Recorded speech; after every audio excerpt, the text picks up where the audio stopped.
Kasado na ang international screenings ng pelikulang Quezon, ang huling bahagi ng Bayaniverse Trilogy ng Filipino director at screenwriter Gerald Tarog. Ipapalabas na rin ito sa mga piling sinehan sa Canada sa katapusan ng buwan. Naritong report.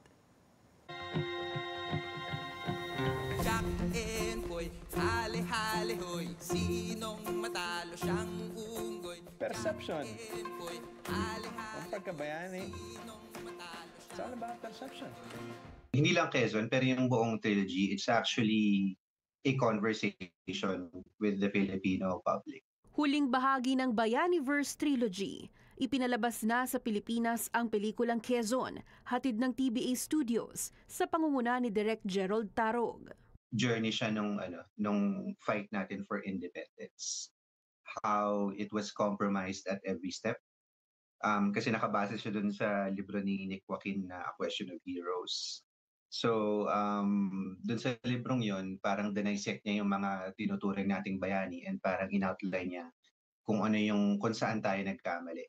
Matapos ang tagumpay mula sa mga pelikulang General Luna noong 2015 at Goyo ang Batang General noong 2018, layon daw ni Tarog sa Quezon na mapanatili ang lumalaking interes ng publiko sa kasaysayan ng Pilipinas, sa buhay at naging paraan ng pamumuno ng mga kinilalang lider ng bansa.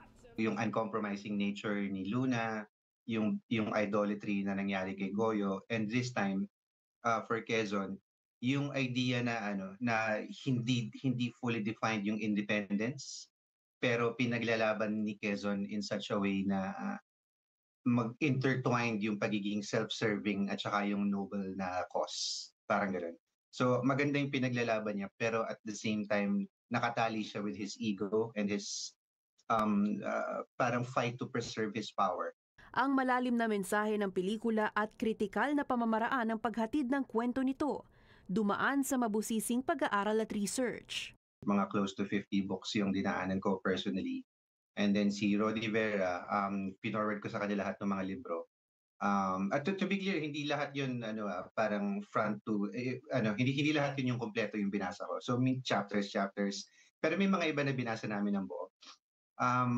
Pero yeah, it was a very, very tedious process. And I had to outline the lives of Quezon, Aguinaldo, and Osmeña from the early 1900s hanggang 1935 and a little bit beyond. Pinagbibidahan ng mga bigating aktor, kabilang sina Jericho Rosales bilang Manuel L. Quezon, Romnick Sarmenta, Mon Confiado, JC Santos, Karil, at Scottish actor Ian Glenn. 2 linggo na mula nang ipalabas ito sa mga sinihan sa Pilipinas at kasado na rin ang international screenings ng pelikula.